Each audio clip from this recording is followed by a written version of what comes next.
Hello and welcome to Startup Street. I'm Shruti Mishra and with me are Arundhati Ramanan and Ritu Singh. These are the top headlines from the startup space. India's venture capital funding rebounds as funding surges 1.4x to cross $13 billion mark in 2024. This was led by consumer tech, SaaS and AI. Meanwhile, deal volume rose 45% while public market exits dominated, with IPO values jumping 7 times as per Bain and Company and IFCA's latest India VC report 2025. An industrial AI startup, Infinite Uptime, lands $35 million of investments in Series C funding round. This fundraise is expected to help the startup expand its footprint in the US and other markets. As per Entracker, the startup has raised about $65 million so far. Electric motorcycle startup Raptee.HV's T30 gets ARAI certification to use high-voltage technology. The company claims it is the first Indian two-wheeler manufacturer to indigenously design and develop a patented high-voltage powertrain.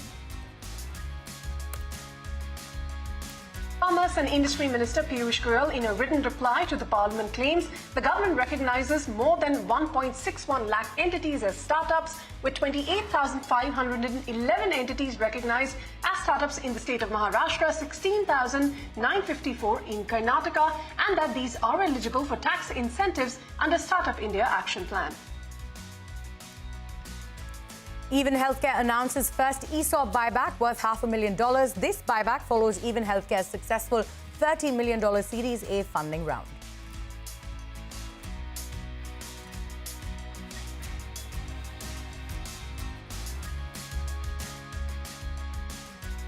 Those were the big headlines that we were tracking today. On what's brewing, electric motorcycle startup Raptee.HV claims it is the first Indian two-wheeler manufacturer to indigenously design and develop a patented high-voltage powertrain for the electric motorcycle T30, which is used globally by electric cars.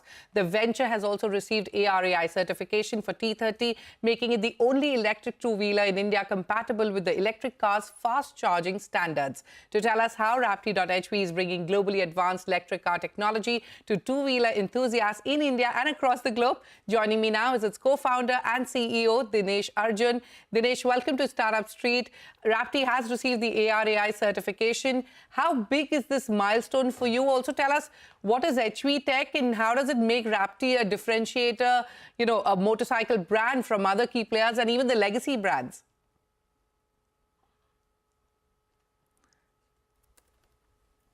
I think we've lost Arjun. We're trying to get in touch with him.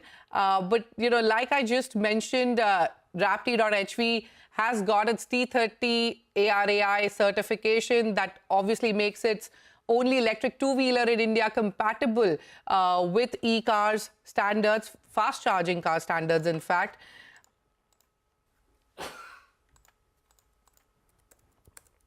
Yeah, over to Ritu now. Well, yes, Shruti, thanks very much for that. We'll get back to your guest in just a bit. But, Bain and Company's latest India Venture Capital report points to a rebound in India venture capital market, with funding surging 1.4 times to about $13.7 billion in 2024. And that was led by consumer tech, SaaS and AI. Deal volumes also rose 45%, while public market exits dominated, with IPO valuations jumping 7 times to 76% of total exits. However, fundraising did decline by 35% to $2.7 billion, and that reflects some cautious capital deployment. Now, going ahead, the report says regulatory reforms, deep tech, and energy transition are poised to shape the next phase of startup growth in India. For more on the key highlights from this interesting report, joining me now is Aditya Muralidhar, who's associate partner at Bain and Company. Aditya, thanks very much for your time here on Startup Street. The VC funding rebounding that you spoke about at $13.7 billion in the report. Briefly tell our viewers, what were the primary drivers, what's changed in the year, and how sustainable is this trend going to be going into 2025? Yeah, so if you look at the 2024 rebound or the increase in the deal activity, I'll break it down to 3 key factors that drove this. Getting into the year, there was ample dry powder or capital that was raised, but not yet deployed in the market. This was on the back of what we saw as historical large fundraisers in 2022-23. The second factor was the year saw an influx of very high quality assets that withstood the test of the funding winter that we saw just a year or so ago. Those assets saw relatively larger deployments of funding as they showed both the ability to scale while improving their profitability or showing the paths to profitability. And the third aspect that drove the increase in deal activity was just a reset in valuation expectations between founders and investors that helped with the deal making. I think a case in point to the point that you made, Ritu, is this increase in deal activity was seen in the fact that majority, if not all of the growth that we saw in 2024 was led by a rise in deal volumes. Now, that's an interesting question of what we expect for 2025. I'll take a step back and just looking at the investor interest in India, that is expected to persist in the medium to long term. The domestic fundamentals are resilient. The digital infrastructure that we have is frankly unique, evolving and fairly at scale. And the regulatory landscape has also been progressive, all of which are great markers for a thriving ecosystem. Now, looking very specifically at 2025, the first couple of months have been a bit soft, but in our conversations with investors, there is a very clear intent and appetite to deploy in India, and hence our expectations is that deal-making activity will increase as the year progresses. All right. Aditya, interestingly, this valuation reset that you're talking about in your recent conversation with investors as well, funding activity also your report talks about falling to $2.7 billion. Do you see any meaningful pickup this year? On the aspect of fundraising or the $2.7 billion that you alluded to, I'll probably give a little bit of context over there. Fundraising, I would see a little bit differently and separately from the investor sentiment. Fundraising from a domestic context is influenced by how much dry powder there is in the market. So in 2022, 2023, we saw very large fundraisers, but on the back of that, the deployment in the market has been slower, driven by macroeconomic factors. Now, with the abundant dry powders that the top VCs had, I don't think they saw a need to raise any further. There is a more global reason as well, where limited partners have seen a slowdown in their distributions and hence have reduced the net new allocation. So these are the factors that contributed to the fundraising slowing down to $2.7 billion. It's not really reflective of the investor sentiment in the market. All right, and what kind of dry powder are we talking about here that is available for deployment? And also, in terms of investor focus, consumer tech, of course, was a big theme last year. Sectors like fintech saw some reduction. What's expected going ahead? Yeah, I'll actually talk about the consumer tech surge, which was a fairly interesting theme. I think what we saw in this sector is what we describe as flight to quality, or investors deploying larger amounts or disproportionately larger amounts in companies that have grown well, but have also shown clear paths to profitability. A case in point, when you look at consumer tech, just the top 4 companies captured about 85% of the funding in that sector, of course, led by Zepto. But if we take a step back from the top 4 companies and we look at the $100 million plus mega deals, 2024 saw a quadrupling of the mega deals, which again reflects the same sentiment. The interesting point to note over here is historically, we have seen some of these larger deals concentrated in 1 or 2 subsectors, for example, say B2C commerce. But in 2024, we saw these large deals spread out across B2C commerce, health tech, travel tech, gaming, which also shows the widening of the space. And just going forward, investors have a fairly positive outlook for the consumer tech sector. All right. Interestingly, the report also talks about IPO exits surging 7 times in value and making up 76% of total exits. I mean, that has been one of the big concerns when you speak to VCs globally when they look at India. Do you see this sort of settling as a long-term trend, or do you think public market sentiment could shift again? Yeah, it's a great question. Just one small correction there. The 75% was more public markets in general. IPOs specifically contributed about a fifth of the exit values. So 2024, this activity was fueled by just rising liquidity. There was a recovery in tech stock valuations, and there was a backlog of deferred IPOs from the prior years. Looking at 2025, I'll start by saying that there's a pipeline of notable IPOs across consumer tech and software and SaaS as well, amongst other tech-first sectors. But just seeing how the year has panned out and there's been a little bit of softness, I think it's a bit of wait and watch to see how this shakes out. But that said, just conversations with investors, bankers, and lawyers in the space indicates that there is a very clear intent to keep the 2024 momentum going as the year progresses. All right. And of course, the big talking theme all of last year has been generative and AI, and we also saw investments growing 1.5 times. Yet most of the funding that happened went to applications instead of infrastructure. What does that really indicate about India's positioning in the global AI landscape? Yeah, I think I would describe that as it's a bit reflective of the supply. India, of course, is known to have a very strong developer base with fairly deep application development experience.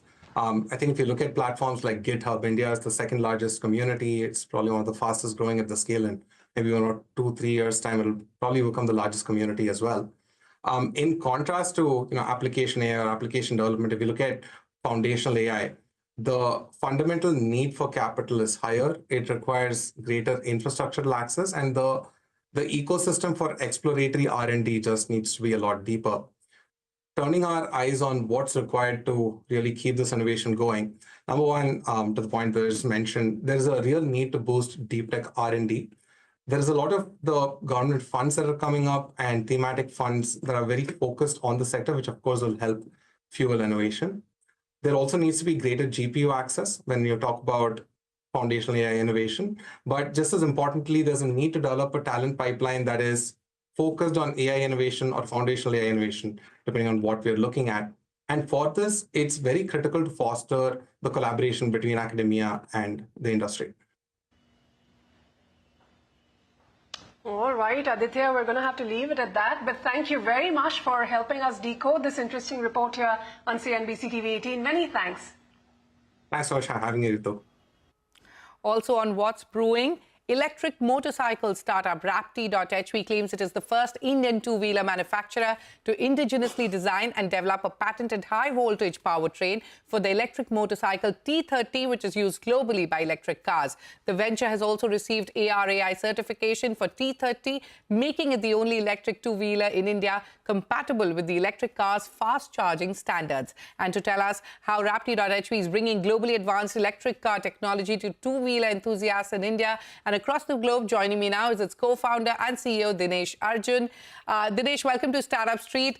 Raptee has received the ARAI certification. How big is this milestone for you? Also tell us, what is HV Tech and how does it make Raptee a differentiated motorcycle brand from other EV players and even the legacy brands? No, thank you for having me. Taking the second question first, I think what we're essentially doing here is we're bringing car technology to two-wheelers, right? Electric cars went through the same transition where electric cars were on a low voltage architecture and they pivoted into high voltage, which enabled them to be better performing than their petrol powered counterparts. We're simply bringing the same change to two-wheelers. Here, what we've achieved today with certification is that this has never been done at the scale for commuter motorcycles ever before. And this is involved in not just making the technology, but developing the tech, developing the supply chain ecosystem, Sure. Getting our suppliers on board, and then getting it certified. So it's been an amazing journey. Okay. You announced the launch of T30 in October last year. It is the first motorcycle from your high voltage lineup. How has the customer response been since then, Dinesh? What kind of sales and revenue numbers are you currently seeing? No, it's actually been phenomenal. I think one of the biggest drivers, obviously, we believe we've got an amazing product out there, but the sheer absence of any other alternative in the electric motorcycle space, I think, has been driving bookings. We've got about 8,000 odd bookings, purely organic, without any marketing that we've done so far. This will help us to get about $25 million in revenue by the end of the financial year 2026. So that's where we see ourselves going. Oh, all right. So 8,000 plus sales. But how have you priced T30? How much does it cost actually? Right. So our motorcycle is going to cost about 2.39 lakh rupees. Our first motorcycle, which is a T30, is going to be pitted against the 300cc ICE motorcycles, right? Where we're going to be on par in terms of pricing, better in terms of performance. And that's kind of what we're going for, where the one-line pitch for our motorcycle is essentially this, right? This is going to be an upgrade in every which way in terms of performance, usability, and rideability than a petrol vehicle can ever be. And the first motorcycle is going to essentially be proof of that. All right, but when will we see T30 begin deliveries, and what is the distribution plan looking like? Which cities are you looking at first? Of course. So we just got certified. Our production is already on its way, and we Okay. hope to start deliveries in the coming weeks. Our first outlet will be our Chennai outlet, where we've got a factory outlet set up near the heart of the city. So this Yes. will be an experience center like no other, where customers can not only take a test ride of the motorcycle, but also see how the motorcycles are manufactured. Our first exclusive outlet is going to be in Bangalore. That will be in about 2 months' time, where that is also the second geography that we'll enter into. Okay. However, by the end of the financial year, we're looking at 8 cities across India, where we'll have a couple of company-owned, company-operated outlets initially, and then go the dealership route. So these will service the 8,000 bookings that we have. Okay. I believe you're also currently in talks to raise $19 million as your Series A funding. By when do you hope to close this, Dinesh? And what is this fund raised for? Also take us through the fund deployment plan. Sure. Awesome. So we've raised about $5 million so far, which has helped us get into certification and set up our manufacturing facility. Now we're in the middle of a $19 million raise. In the next couple of weeks, we will do our first close, which will help keep the momentum going and continue to put motorcycles on the road. But the $19 million is largely to scale up production. What I mean by that is today we have the manufacturing capacity. Now we need to service MOQs and get components in and make these vehicles and then give it to the customers. A significant portion of it will also go into marketing overheads. We're obviously creating an aspirational brand here. So we want to ensure that the right customer experience is also delivered to the customer. So that's where we're also kind of focusing quite a bit of time and effort on. Yeah. All right. Like you mentioned earlier, you have a 4.5-acre facility in Chennai. What is your current production capacity, Dinesh? And also, you've been allocated 40 acres of land in Sipcot, Cheyyar. Are you looking to build another facility there? Right. So our current facility, like you rightly said, is about 4 acres. This is in the heart of the city. We are currently at a production capacity of about 1,500 units a month. We can scale this up to about 9,000 units a month, which will help us, get into our second year's production volumes as well. Cheyyar is a greenfield project. It is going to take some time to kind of come up. We've started the initial work on that to start getting approvals. This will really help us scale up when we get into our next product, which is going to be for the masses, which is going to be priced lower than this and will cater to the masses of India. Okay, very quickly, any new launches in the works? Quite a few, but our focus today is going to be on the T30 and T30S. We've taken about 6 years of R&D to get this product out in the market. The platform is fairly modular, so we can build a lot more products above and below in the price and performance bracket. But our focus today is going to be on T30. All right, and wish you the very best for that. Thank you so much, Dinesh, for taking out time on Startup Street today. Thank you so much.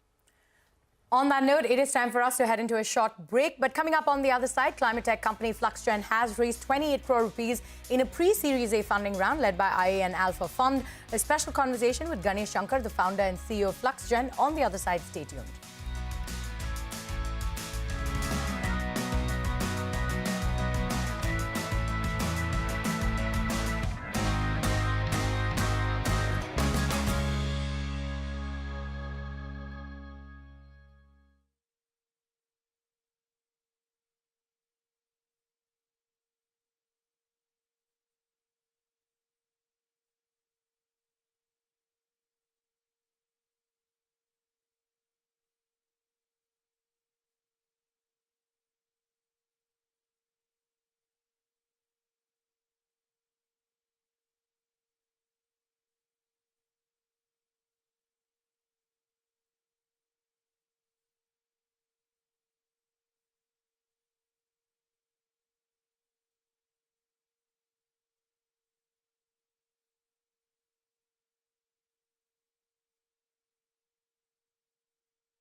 Welcome back. You're still with us on Startup Street. Climate tech company Fluxgen has raised 28 crore rupees in a pre-Series A funding round led by IA and Alpha Fund. The round also saw participation from Rainmatter, Gamescraft Technologies, Intersection Ventures and Force Ventures, along with existing investors Axela Ventures and Arali Ventures. Co-founded in 2021, Fluxgen provides end-to-end water intelligence solutions.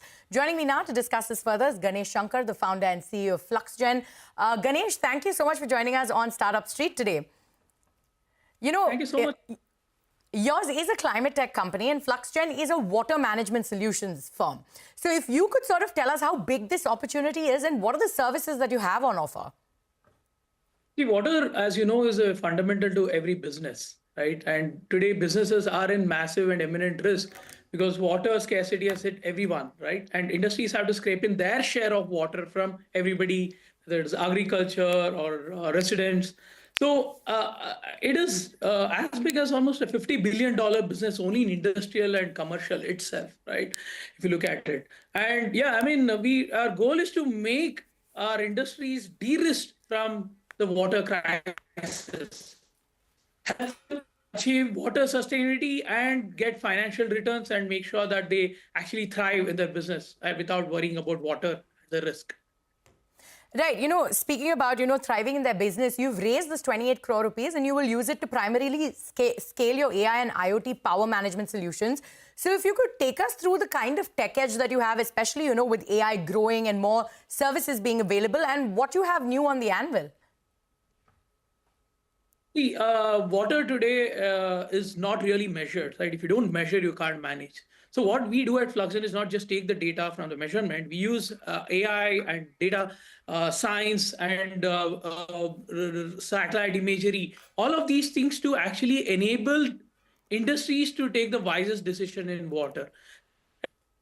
And basically water from water flow meter, water level sensor, water quality sensor, energy consumed by water infrastructure. We use our Gen AI platform to exactly tell what an industry have to do when in any situation, right? Today, there's a huge short of labor force in water sector. I mean, there are a lot of people in various sectors. Water as an industry, you don't have seasoned professionals. Through our Gen AI platform, our customers are able to use this platform to get exactly what action to be taken. And eventually this data that is coming from all our sensors and various places that we take the data and it feeds into our Gen AI eventually leads to some kind of a marketplace in water sector. That would be our long haul. But today we enable our customers to do this, right? And with this fundraise, already have about 100 plus customers across, I mean, companies like Tata Group, Aditya Birla, Care Hospitals, Microsoft, we have a global service agreement. So we want to scale across the country and of course, Middle East Africa, which is one of our priority geography, where we want to expand. And we are also working on the other products which align to our industrial needs, which are again a data-oriented AI products to help them positive goals. Absolutely. Speaking about the clients you mentioned to us, you named all the big clients that you're currently working with, both in India and across as well, internationally, and you're looking to expand there. But if you could tell us, you work in water-heavy sectors currently. If you could tell us what those are that you currently work with and the new ones that you're looking to enter.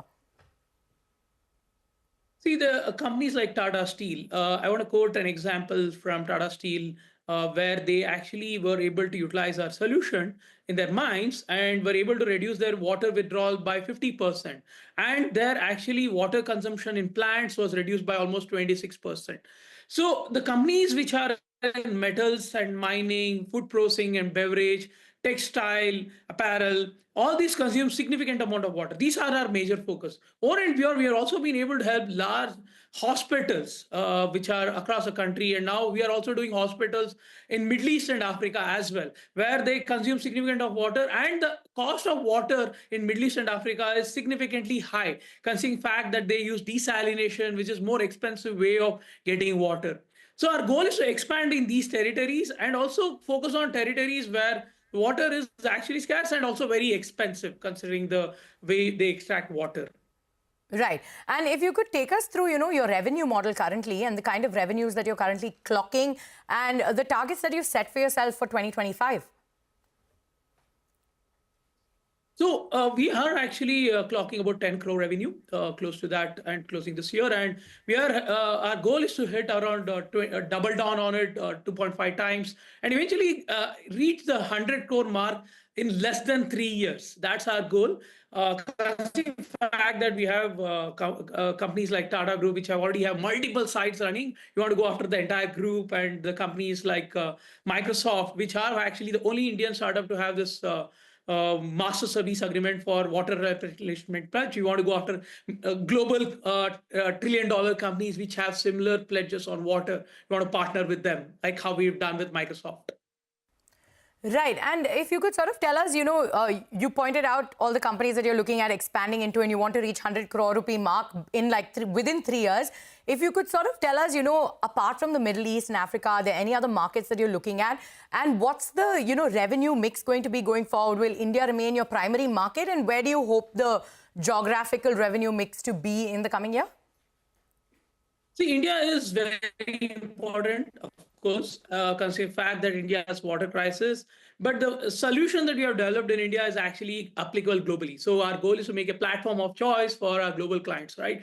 So initially, India is going to be a significant share. But as we move for next 2 to 3 years, we see almost 50% of revenue coming from abroad, right? And next year, of course, we are doing some pilots in the US and the Europe. And we are looking at success stories built in Europe and the US to understand how we can actually go after specific verticals. So we are the 0 to 1 journey in the US.